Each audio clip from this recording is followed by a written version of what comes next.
Paz, irmãos, bom dia, amém? Eu aprendi uma coisa, eu quero exercitar aqui na manhã. A gente fala bom dia, mas o melhor mesmo é dizer assim, um ótimo dia a todos. Amém? Então diga para o seu irmão, tenha um ótimo dia. Não é melhor falar ótimo dia do que bom dia?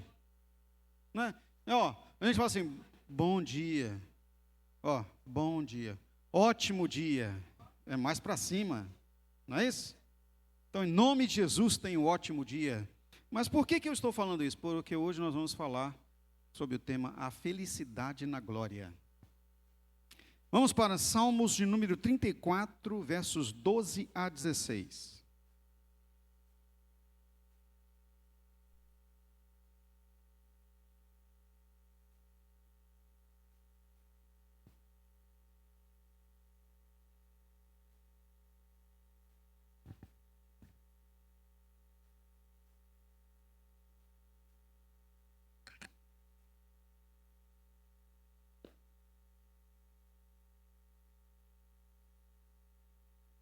Podemos?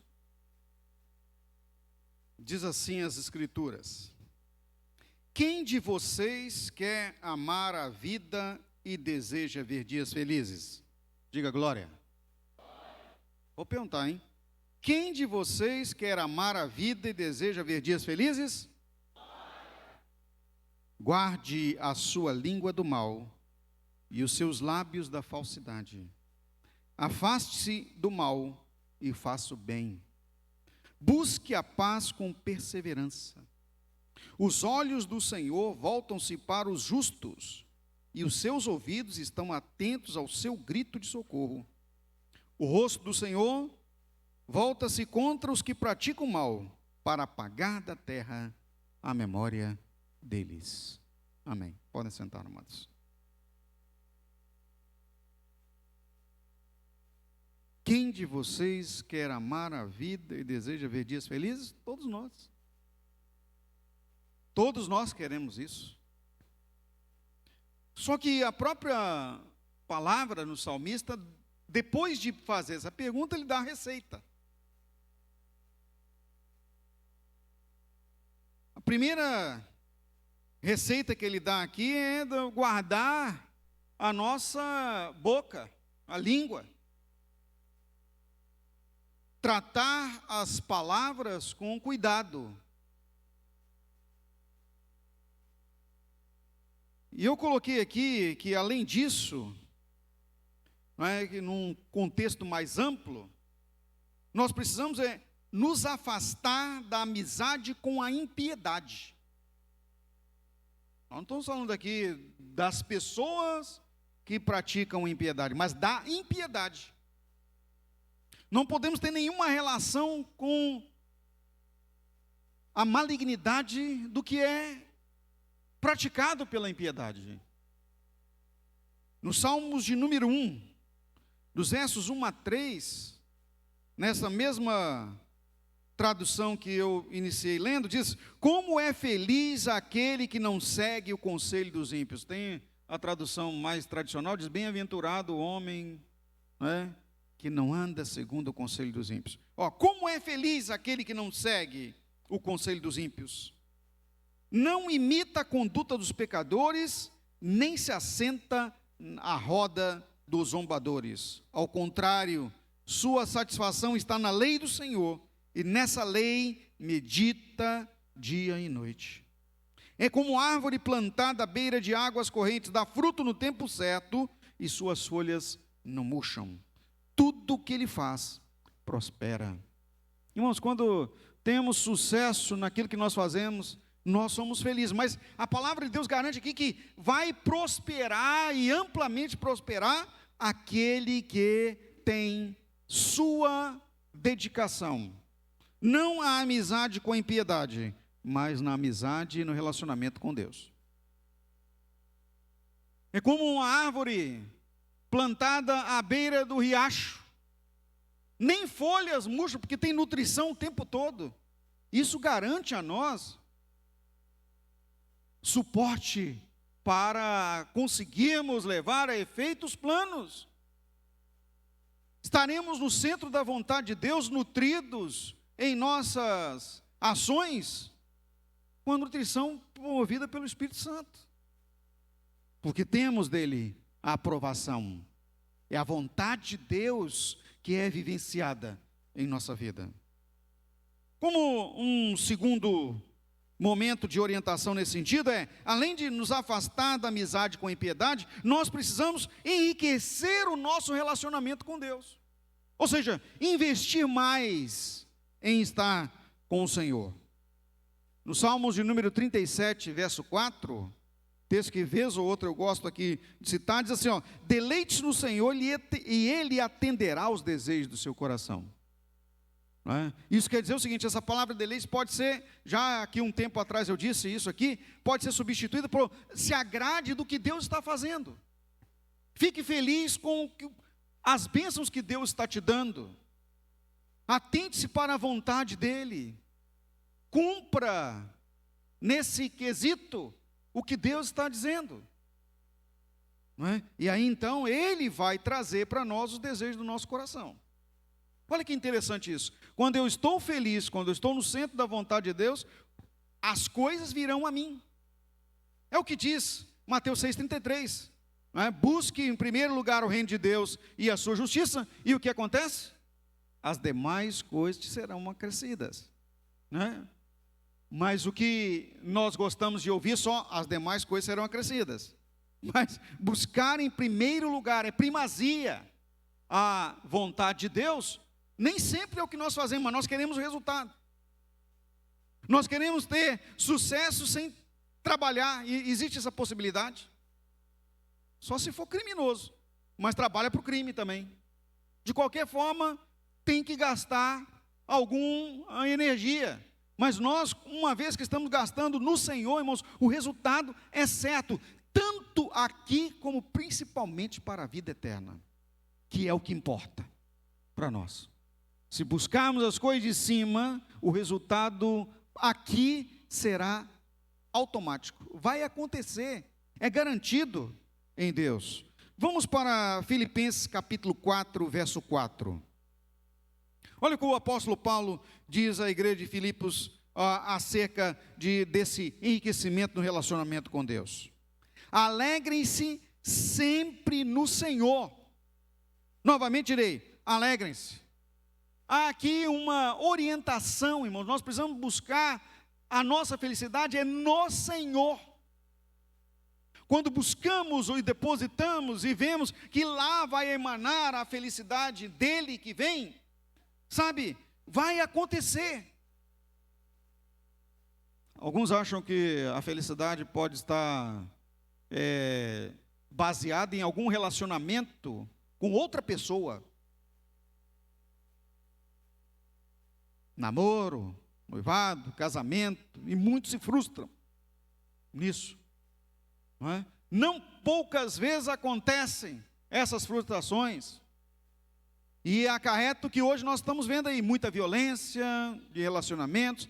Por quê? Porque todo depósito de sua confiança de se realizar como pessoa está depositado numa outra pessoa.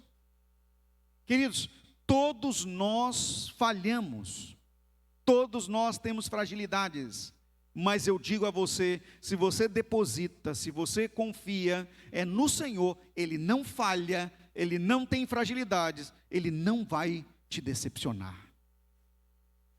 É mais fácil quebrarmos com o Senhor, ou seja, nós viemos a decepcionar a Deus do que Deus nos decepcionar, porque Ele nunca vai fazer isso.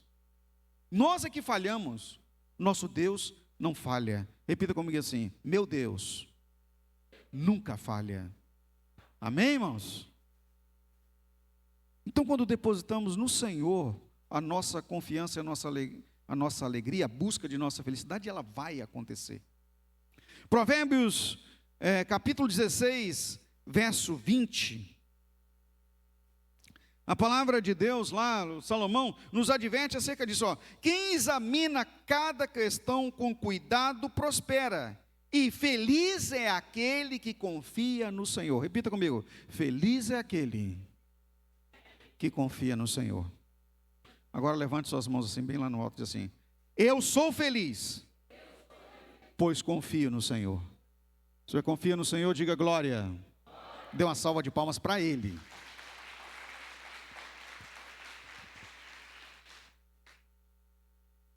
Mas nós não podemos, querido, sabe, arriscar a nossa felicidade por mera futilidade.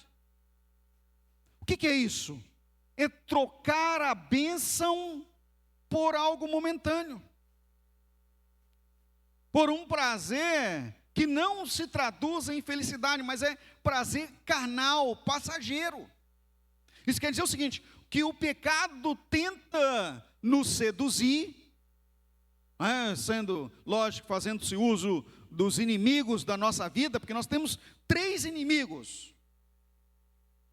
Vocês sabiam disso? Nós temos 3 inimigos em nossa vida espiritual. O primeiro deles é o diabo. Mas a palavra de Deus nos dá a receita de como vencer o diabo. Sujeitai-vos a Deus, resistir ao diabo, e aí vai acontecer que ele vai fugir de vocês. Então, 2 ações para que nós possamos vencer o inimigo número 1.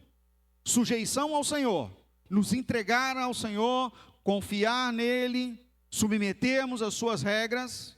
E a outra é dizer não para o diabo e sua ação de tentação. Nós temos que dizer não.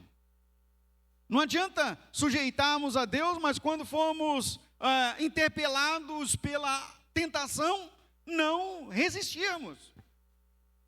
A resistência e resiliência em resistir é que vai ajudar-nos a superar a nossa fragilidade ou as brechas que temos em nossa vida.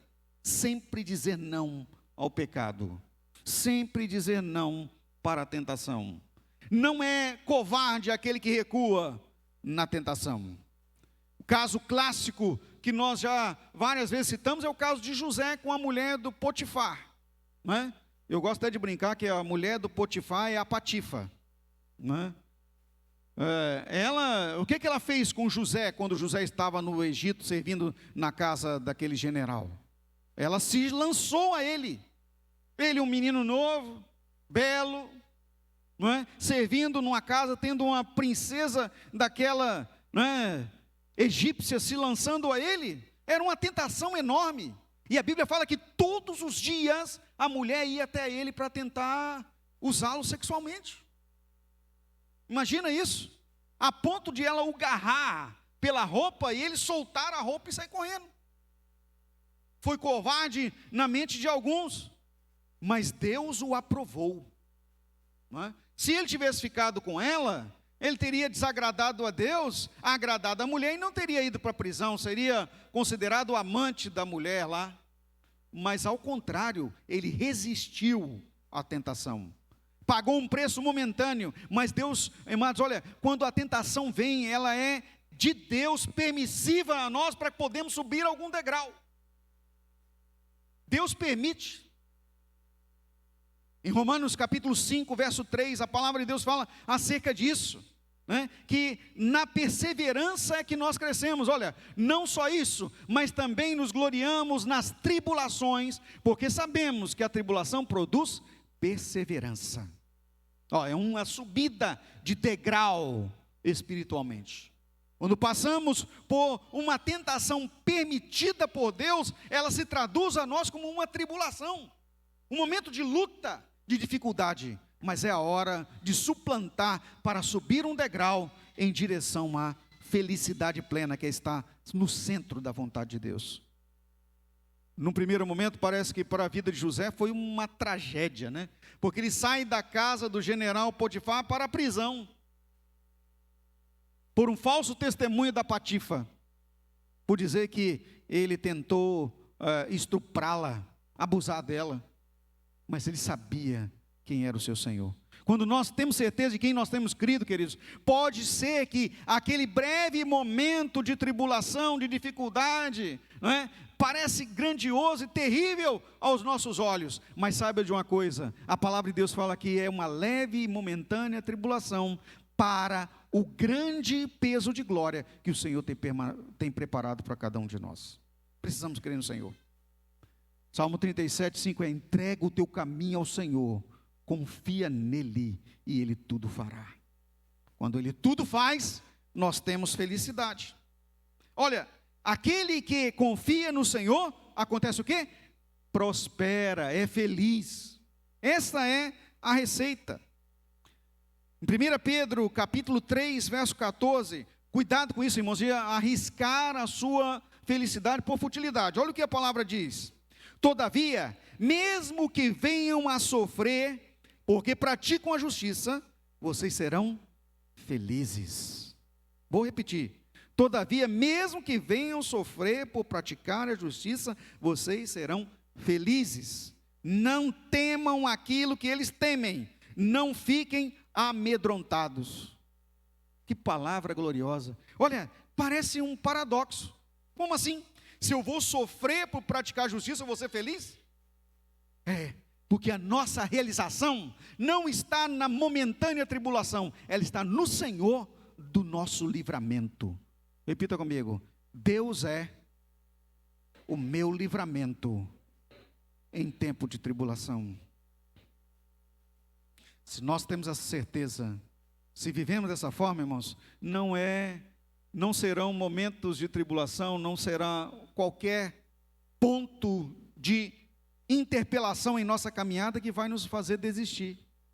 Nós temos uma fixação, nós temos uma promessa, nós confiamos no que Deus está dizendo. Nós sabemos, o melhor é estar no caminho do Senhor. Que aquele que anda segundo o conselho de Deus, prospera. Nós acabamos de ler aqui, a contrário senso, Salmos de número 1. Então, a felicidade é permanente quando no Senhor está o seu fundamento. Se o meu fundamento é o Senhor, irmãos, eu tenho certeza de segurança em qualquer momento. Jesus mesmo fala acerca dos dois fundamentos que nós conhecemos: o fundamento da pedra e o fundamento da areia. Qual é o fundamento da areia? Pessoa que constrói toda a sua vida em futilidades, em pequenos ajuntamentos de momentos de felicidade. Sabe o que acontece? Quando um deles começa a esvair, vai desmoronando tudo. Mas aquele que fundamenta a sua vida no Senhor, que é a pedra, vai persistir. É o que Jesus falou acerca da pedra e da areia. Aquele que constrói a sua casa sobre a pedra, o que vai acontecer? Vão bater os ventos, vai bater a tempestade, vai bater a chuva e a casa vai estar firme, porque está fundada na rocha. Mas o que fundamentou na areia, ou seja, em pequenos momentos, parece pedra, mas é pequena pedra. Não se sustenta sem a ligadura do cimento. Irmãos, pode acontecer até que a nossa vida seja mesmo como uma areinha, mas sabe qual é o cimento que torna-nos como fundamento uma rocha? O Espírito Santo. Ele vai fundamentar a nossa vida. Pode parecer que na nossa visão está muito difícil, está muito tudo fragmentado, mas entenda uma coisa: se o Espírito Santo entra, as coisas sedimentam e nós saímos vitoriosos. Então Deus faz um milagre de transformar a nossa vida, que era tão fútil, de fundamento de areia em fundamento da rocha, quando nós temos o Espírito Santo. E aí sim, o que aconteceria se nós estivéssemos sem o Senhor? Iria ruir a nossa vida, mas no Senhor a nossa casa permanece. Diga comigo assim: a minha casa, a minha vida está no Senhor. Amém, irmãos? Diga: a minha vida está no Senhor. Não abra mão desta verdade, deste fundamento. Porque as futilidades, queridos, elas são as ações do diabo para nos tentar. Pontos de desequilíbrio em nossa vida. Trocar a rocha, trocar a certeza pela futilidade. Olha, e sempre Deus nos dá um alerta em relação a isso. Pode perceber que quando você está prestes a ir para alguma coisa que vai te derrubar espiritualmente, você recebe de Deus um alerta. Mas não tem quando você recebe de Deus um alerta e você continua indo para o lugar para cair na tentação? É isso que acontece. Sabe, nós temos que dizer não. É difícil dizer não, porque a nossa carne clama pelo ruim, clama pelo mal. Nós lutamos constantemente, como diz o apóstolo Paulo: combato contra mim mesmo. porque o que eu não quero é o que eu faço. Não é? Quando eu não faço o que eu não quero, ou seja, eu estou fazendo a vontade de Deus, é essa vida que Deus espera de nós. Exatamente fazer o que eu não quero, porque o que eu quero é pecar. Esta é a forma que nós temos que lutar contra nós mesmos, fazer exatamente o que nós não queremos, não é? Então, pratique a justiça, pratique a fé, pratique o amor ao Senhor. A felicidade, ela é permanente, repito, no Senhor. 1 Pedro capítulo 4, verso 13. Olha o que diz as Escrituras: mas alegrem-se à medida que participam dos sofrimentos de Cristo, para que também, quando a sua glória for revelada, vocês exultem com grande alegria, ou seja, felicidade. Alegrem-se à medida que participam dos sofrimentos de Cristo. Mais um paradoxo, terrível, né? Espera aí, eu vou estar feliz porque eu estou sendo chicoteado, eu vou estar feliz porque eu estou sendo pregado na cruz, eu vou estar feliz por estar sendo zombado. Meus amados, mas esta é a forma bíblica da revelação de Cristo em nós. Nós somos alijados, nós somos trocados por aquelas amizades ou aqueles que estão no mundo na impiedade. Somos, não é? Nós vamos dizer não para a mesma vida que eles vivem. Mas uma coisa é certa, queridos, no Senhor nós temos a aprovação, e esta é a melhor de todas as aprovações. É a aprovação de Deus, pois Ele vai garantir o nosso sucesso eterno, e Ele garante mesmo, aleluia. Salomão fala em Eclesiastes capítulo 3, verso 12, o seguinte: descobri que não há nada melhor para o homem do que ser feliz e praticar o bem enquanto vive. Eu achei tão interessante isso aqui, eu falei, descobriu a roda, né, o Salomão. Claro, todos nós aqui, a pergunta inicial não foi essa, nós queremos ser felizes? Todo mundo, sim. E ele diz, descobri que não há nada melhor para o homem do que ser feliz. Está, né, chovendo no molhado, como dizem. Mas o que ele completa que é o importante: praticar o bem enquanto vive. E só pratica o bem, só pratica o bem quem tem o Espírito Santo na vida. Abra para mim aí, Miguel, Gálatas capítulo 5, versículo 22. Olha aí, que é o fruto do Espírito. Eu já compartilhei isso aqui algumas vezes. É o fruto do Espírito, não é o seu fruto. Você pode tentar o máximo praticar todas essas atribuições aí do fruto do Espírito. Entenda o fruto, né? Como se fosse uma mexerica pocã. Quem conhece aqui mexerica pocã? Aquela grandona, assim, que dá até água na boca e o cheirinho de roça quando a gente come, né? Cada um daqueles gominhos é uma atribuição do fruto do Espírito, para exemplificar para você. O fruto é Ele que produz em nossa vida. Sem o Espírito Santo, nós somos árvore infértil. Não multiplicamos nada. Não trazemos nada de bom. É como uma mexeriqueira com doença, né? Recebendo o que mais se tem lá, que é aqueles pulgões nas folhas. Você já viu um limoeiro, uma laranjeira, uma mexeriqueira doente? Ela fica enegrecida em suas folhas. É como se tivesse como se fosse uma teia de aranha velha pegando nela. Que feia a árvore. Mas quando estamos com o Espírito Santo, não temos a maldição como a figueira que Jesus amaldiçoou. Mantenha aí, Miguel, por favor. A figueira que Jesus amaldiçoou por não ter fruto. O Espírito Santo, como aqui compartilhei no início, não é? Vem a nutrição, como você plantado perto a ribeiros de águas, e nos tornamos uma vida frondosa, capaz de frutificar. O Espírito Santo em nós produz esse fruto aí, ó. O fruto do Espírito é o quê? Vamos citar todos juntos? 1, 2, 3 e... amor, alegria, paz, paciência, amabilidade, bondade, fidelidade. Repita comigo aí, ó, alegria. Essa palavra alegria, ela pode ser traduzida para felicidade. É você que consegue ser feliz? Não. É o Espírito Santo em nós que nos torna felizes. Felicidade, irmãos, não é aquela alegria momentânea, mas é realização plena. É esta a ação do Espírito Santo em nossa vida. Estamos realizados porque o Senhor realiza a sua vontade em nós. E quando isso acontece, nós estamos plenos no Senhor. Não tem aquele vazio, não tem aquela dor na alma, não tem aquele sentimento de perdimento, mas ao contrário, nós temos um sentimento de pertencimento. Nós temos um sentimento de realização. Nós temos um sentimento de completude no Senhor. Tudo que fizer, como diz o Salmo de número 1, prosperará. Você quer ter ações que as suas mãos agem e prospera?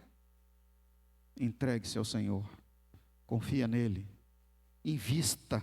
Relacionamento profundo com Deus promove a nós maturidade espiritual, queridos, para avançarmos naquilo que está nos impedindo de crescer e amadurecer. A falta de amadurecimento é o que nos afasta do entendimento que nós precisamos ter sempre o Espírito Santo em nossa vida. Quando somos infantis espiritualmente, nós trocamos a presença de Deus, a bênção de Deus, por qualquer futilidade que o diabo apresente a nós. E o segundo inimigo que nos quebra espiritualmente, que o primeiro que eu falei aqui foi o diabo, é o mundo. Ou seja, os desejos, as concupiscências, as apresentações que o mundo nos dá. O mundo vem com muitas sugestões, como diz a Escritura, como manjares. Manjares servidos, ou seja, mesa farta, muitas possibilidades de queda. Há caminhos que ao homem parece ser bom, diz as Escrituras, mas o seu fim é morte. É aqui, irmãos, que o amadurecimento espiritual nos vai levar a uma vida fundamentada na rocha. Nós não nos vendemos por qualquer coisa. Não trocamos a presença de Deus, a glória de Deus, a felicidade em Deus por qualquer substância que o diabo e o mundo venham oferecer. Pois o mundo é uma arma do diabo para nos seduzir.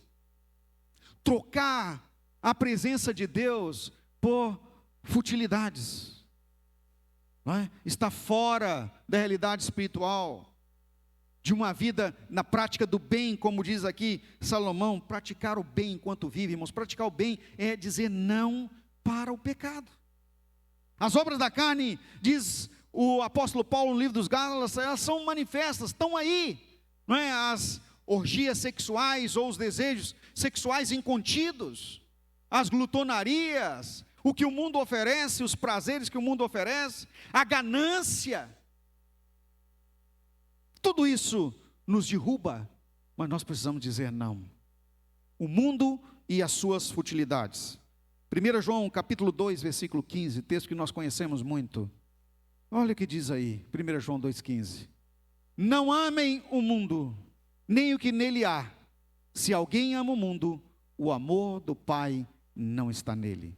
Sabe o que é que nos ajuda a vencer o mundo? A palavra de Deus diz, a vossa fé. É a vitória que vence o mundo, a vossa fé.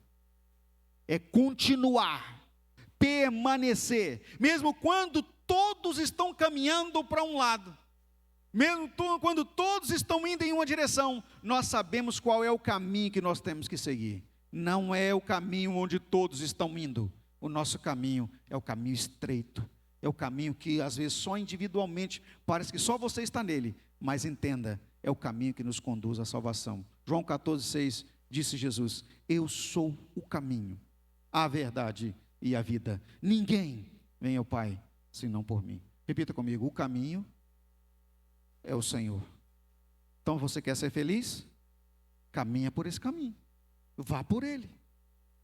O caminho largo muitos vão, mas é para a perdição. O caminho estreito é aquele que conduz ao céu. Antigamente, queridos, nas casas, principalmente de pessoas que eram, né, crentes na época do passado, né, chamado de crentes, agora evoluiu, né, evangélicos, né? Mas os crentes do passado tinha sempre esse quadro. Não sei quem já viu aqui um quadro que mostrava o caminho estreito conduzindo para o céu, caminho largo, várias pessoas, alguns indo para bebedeira e balada, e no final, né, caía. Eu achava muito interessante, que eu ficava horas olhando aquilo, para ver cada detalhe daquele quadro. Achava fantástico aquilo, né, que tinha na casa do meu pai e da minha mãe. Então, nós precisamos entender que Deus nos chamou para a vida plena nele. O último inimigo, para que nós venhamos a ser felizes, sabe quem é? Levante seu dedo lá no alto assim, aponta para o céu. Agora, desce para você. Repita comigo, o último inimigo, pior, e fala assim, pior.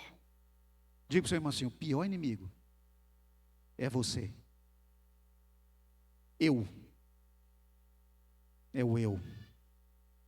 O eu, e eu, olha aqui, irmãos, quantas vezes já compartilhei isso com cada um de vocês. O eu é terrível. Sabe o que o eu, né? Fica o tempo todo, eu acho, eu penso, eu entendo, eu quero, eu... Já repararam isso? Todas as vezes que nós colocamos eu na frente é um problema. Olha no casamento, eu não estou me sentindo feliz. Eu não estou amado, eu não estou amada. Não, eu não estou tendo a atenção que eu gostaria de ter. Olha o problema.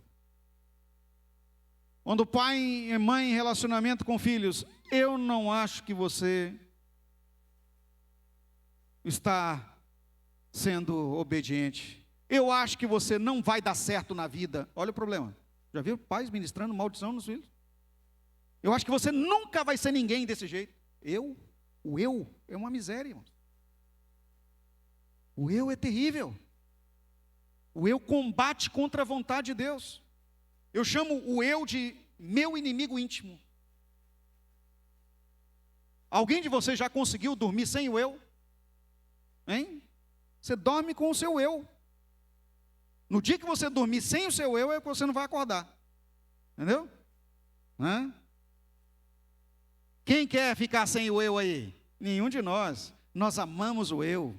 A gente não consegue nem dar um beliscão na gente. Já viu aquela brincadeirinha? Me belisca aqui para ver se é verdade. Quando belisca, ai, o eu grita. O eu é terrível. O eu não aceita dor, o eu não aceita não.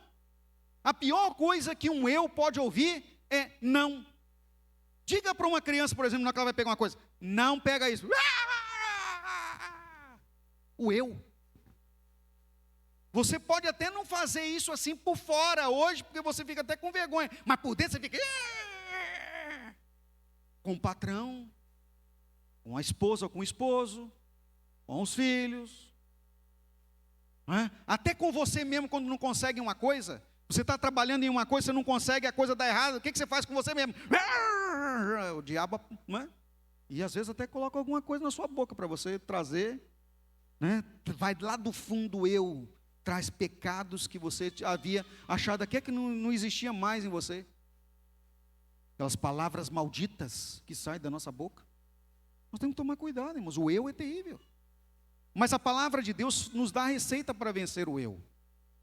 É crucificá-lo, é levá-lo para a cruz, levar para a cruz de Cristo. Paulo falando acerca disso, já citei inúmeras vezes esse verso aqui, que é o que eu sempre cito para mim, quando estou lutando contra o eu, já estou crucificado com Cristo, e vivo não mais eu, e vivo não mais eu, mas Cristo vive em mim. Quando estamos fundamentados na rocha, queridos, o Cristo vive em nós. O Cristo vivendo em nós é o Espírito Santo agindo em nossa vida, a unção, ungido está em nós, há uma mudança radical de dentro para fora. E aí então nós temos felicidade. O que Deus quer para você é que você descubra o que Salomão descobriu. A coisa mais simples. Descobrir que não há nada melhor para o homem do que ser feliz. E só tem uma possibilidade de felicidade nesse mundo, irmãos. Só uma. É quando nós nos entregamos plenamente ao Senhor. Quando reconhecemos que Ele é o Senhor da nossa vida e que o Espírito Santo passa a habitar em nossa vida como templo. Estando com o Espírito Santo, tudo é melhor. O que Deus quer para você aqui nessa manhã é: se una novamente ao Espírito Santo. Recobre a sua relação com Ele. Esteja pleno do Espírito Santo em sua vida. e a felicidade será frutificada dele em você. Em nome de Jesus. Vamos colocar de pé, por gentileza.